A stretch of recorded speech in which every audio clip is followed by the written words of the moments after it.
So today, this beautiful Sunday, we receive the holy, eternal word with open and grateful hearts, because it is only this that allows us to see truly, to see through our true eyes, true perception, to know what is really there as opposed to what could never be. This is our only goal.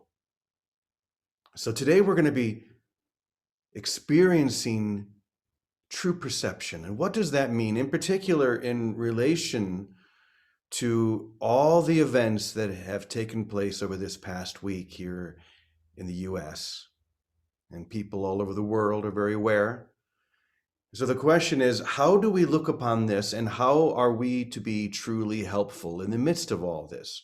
How do we see this in a true way, true perception? Everything that's been going on in Washington, D.C., but not just there, and not just in the US, and not just in the world, because it's deeper than all of that. There is a pulse of, I was going to say error, a pulse of unreality that has been gaining momentum. Why?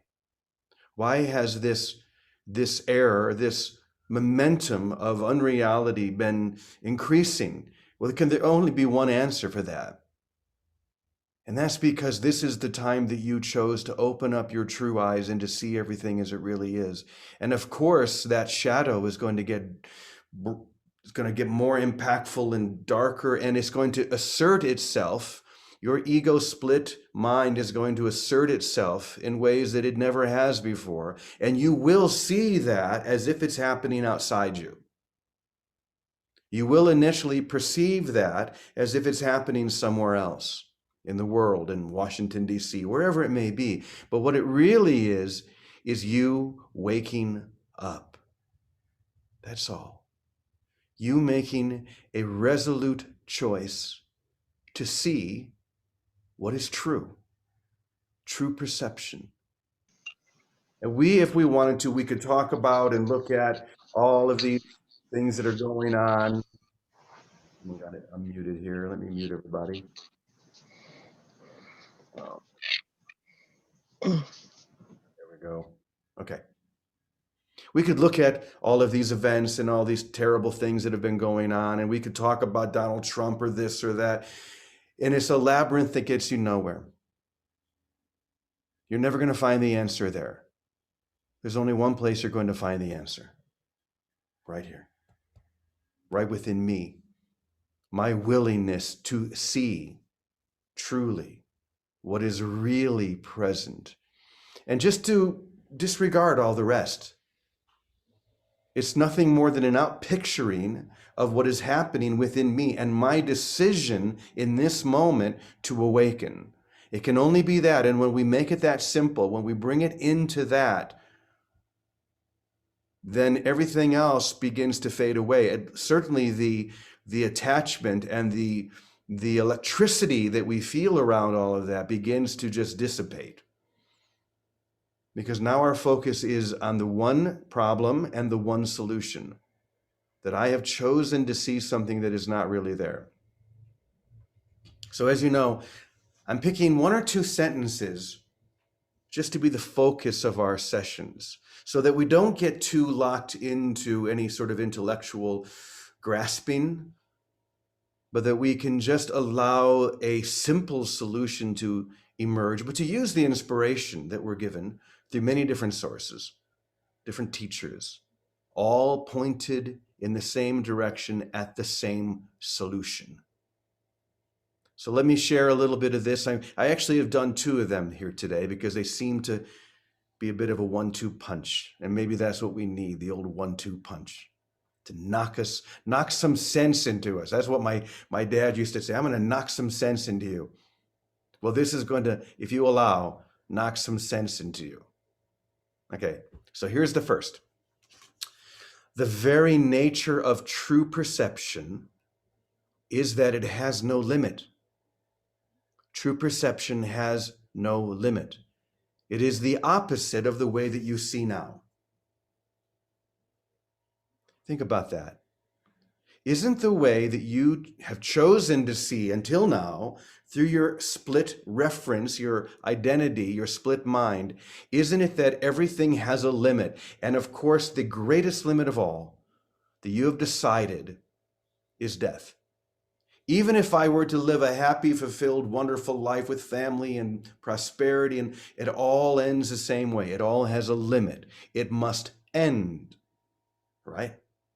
And all this is saying is that it has no end. There are no limits to true perception. When you open up your eyes finally and see reality, this is the one thing that will enter your mind first. There is no limit to this. There's no boundary. There's no end. There's no sickness, pain, and death. And it's this experience that we're not only seeking, because that's not it at all. It is this experience that you're awakening. And you awaken something that is already there. Something within you that is waking up has always been present. You're simply realizing it. You're simply seeing it for what it is, as opposed to the dream or the illusion that you've seen until now, where there were many limits indeed. So once again, the very nature of true perception is that it has no limit. It is the opposite of the way that you have seen until now, through your split mind, the lens of separation. It's time to let that go. It's time for you to make a decision. The light is sufficient in each and every single one of you at this point. It is bright enough for you to look around and see. It's like you've been living in a totally dark room and you can't see anything in that room, and you walk around bumping into things, but you don't know what anything is. Isn't this what the teaching is? I do not know what anything is or what it's for, because there is no light in this room, because I have shuttered those windows and pulled these dark shades so that in order to not see, in order to not perceive what is in this room. And then what happens? You light a candle. And if you've ever been in a completely dark room and lit a candle or a match, you know what the effect can be. That one flame, that single flame, is enough to illuminate sufficiently this room. So now you can look and see there is a couch, there is a chair, there is a table, a lamp. That's what I was bumping into. Not all these things that I had no idea what they were, so I made up stories in my mind about what they were. Now that the light has come, now that it's sufficient enough in your mind, you can look around and see what it is you've been bumping up against. And what you've been bumping up against is your false perceptions. Seeing what is not really there, or at least believing what is not really there. So now the light has come. This single flame has illumined enough. And not only that, but now you see what you've done by pulling these blinds and these shutters closed. And you walk over and you pull them away. And now the room is flooded with light. This is the holy instant of your release. It begins with a single candle, allowing you to see what you've been bumping up against, and now to pull those shades open. Once again, there is sufficient light in your mind now to get this, to see this. And I'm nothing more than a projection of your mind telling you that. No matter who shares here today, it's nothing more than a projection of your mind that is ready to see everything, that is ready to pull those blinds away completely so that light floods into the room of where you stand. Sufficient light. Okay, let me read the second sentence here. It says, true perception is the means by which the world is saved from sin, for sin does not exist. True perception is the means by which the world that you perceive is saved from sin, for sin is not real. And this is what true perception shows you. Do you realize that your perception of sin or error or split is nothing more than a blanket over complete and total innocence? It is nothing more than a blanket that covers complete and total and unalterable innocence. Let's go back to the beginning of time, literally, the beginning of time, what we call sometimes the separation or the first sin or Adam and Eve, all these stories that we make up to justify that single instant of thinking that we could turn away from everything, that we could somehow choose something other than everything. And in doing so, this experience of guilt was inspired. And so we created sin, and we used it as a blanket to cover what was true, which is the original innocence. Not original sin, but original innocence. This is what true perception shows you. And it's a choice. It begins with a choice that you make. You choose to see. You choose to feel, to experience this original innocence. And right before the session, I wrote down 3 different lines that seem to progress one from the other. But I realize that ultimately, as we take away each line, this is where it really makes sense. So here are the 3 lines. Number 1, I choose to see. I choose to see. The second is what is really there. I choose to see what is really there. And the third is, and disregard what isn't. So the whole thing, I choose to see what is really there and disregard what isn't there. And this is where we begin. This is that instant when that candle is lit and we are able to look around and see what is there and what isn't there. What isn't there are all the projections of my mind, thinking that that chair I'm bumping into is really a monster or whatever else I imagine it to be. And that candlelight is enough to show me it's just a chair. Nothing to be afraid of. So then I begin to work backwards. Instead of I choose to see what is really there and disregard what isn't. Now I move into I choose to see what is really there. That's enough. I choose to see what is really there. And then finally, I choose to see. I choose to see. That's it. That choice is the only thing that you need to inspire the experience we speak of. The experience that shows you everything.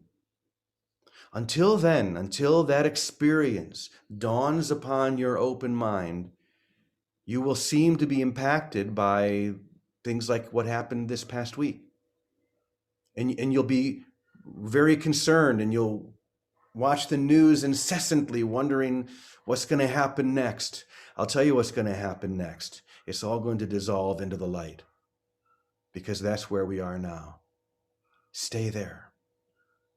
Stay there. Don't need anything but that.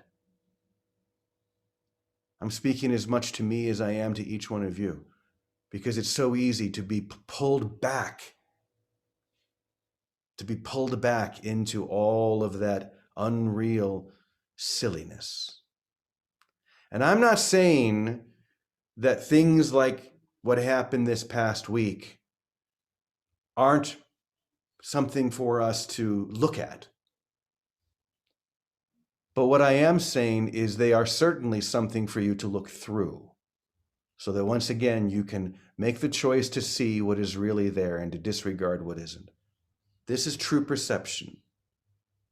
So those 2 lines before that, I'll read them one more time before I turn it over to Vicky. The nature of true perception is that it has no limits. It is the opposite of the way that you see now, through your perceptual lens. And true perception is the means by which the world is saved from sin, for sin does not exist. And this is what true perception shows you. Just open your eyes. and see. Let that candle be lit so that you have sufficient light in your mind to see how simple this really is. So, dear Vicky, I'm going to turn it over to you now. All right, Jerry, good morning. Holy morning, new and holy day, everybody. Well, the simplest experience that comes to me is I choose love.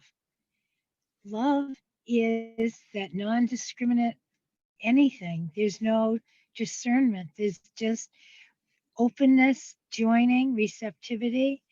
And what is sin except a lack of love?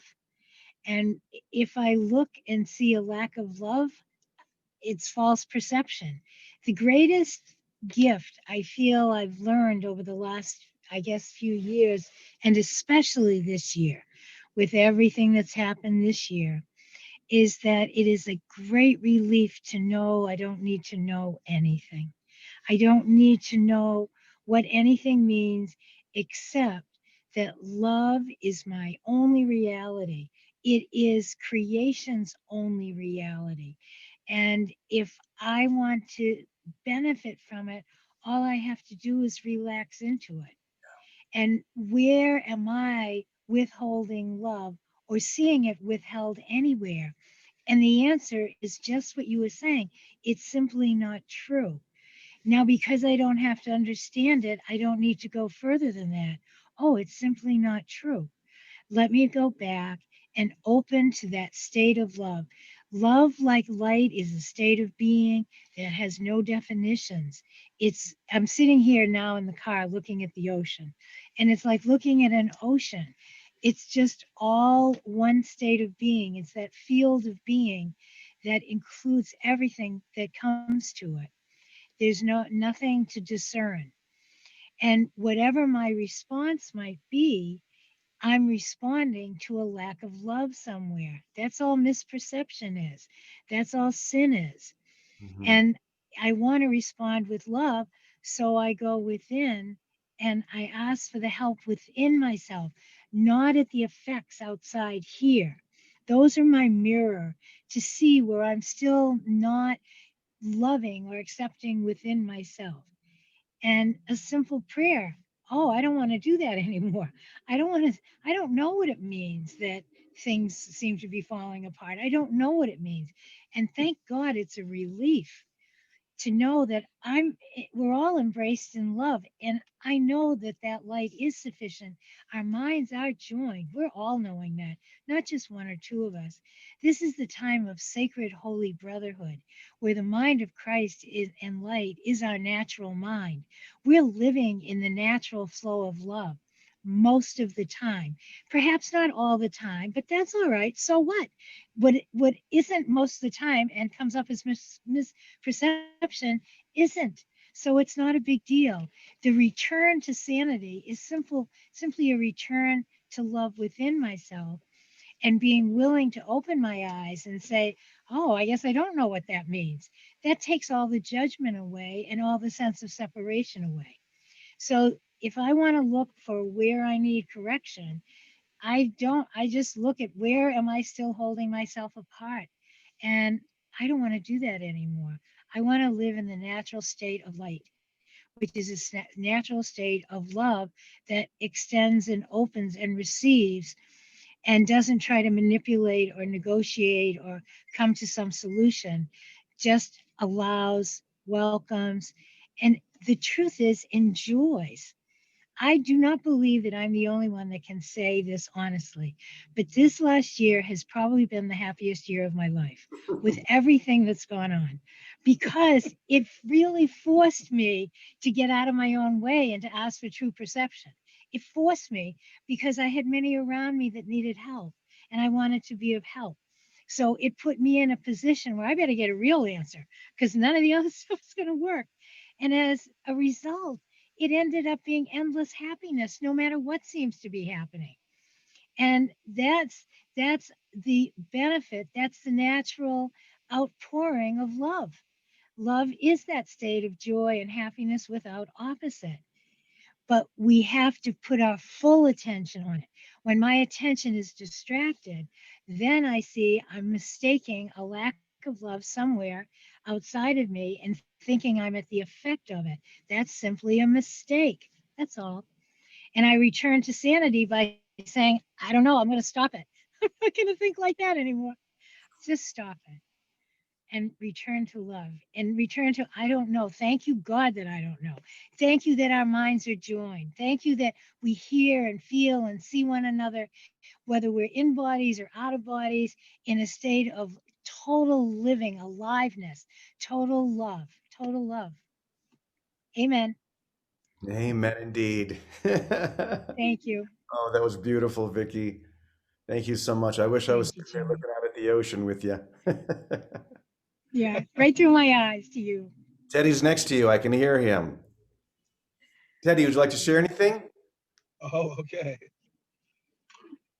Well, there's not much really to say after that. No, it come to a point where you realize, I mean, love is total. There Yeah. is only love. We came from love. We are what love is.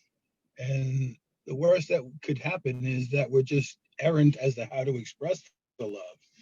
Um, and the good part, I mean, the good news is for me is you get the result of your own thinking. So there's no one to blame for what's going on or how you're seeing it. I mean, if you're seeing a lack of love, then you're seeing it because you're not looking for it, not because it's not out there, not because it's not anywhere. Um, so love has to be total for it to be a reality. And there is only reality. And that reality is love. We all are of love. We all are loving. And we just do our best to do our duty to be loved. That's pretty much it. I love how simple it can be. When you were talking, love is total, and what is total is totally present. That's right. It's totally We present. can't be anywhere else. No, no matter what I think. That's right. Exactly. Exactly. It keeps coming back to that no matter what I do, Exactly. and no matter what I think, only love is real. And I can think That's of a right. world that seems to disprove that, but it is not. And once again, sufficient light in order to move beyond the perceptual mind, to be able to know this, not to think it, but to know it, to have an experience that is true and total and unequivocal, unalterable, uncompromising. This is the only thing we teach. Come into that experience. Allow it. You need do nothing to get it. Thank you, Teddy. Thank you, Vicky. Wow, that's beautiful. What a great way to start off our Sunday.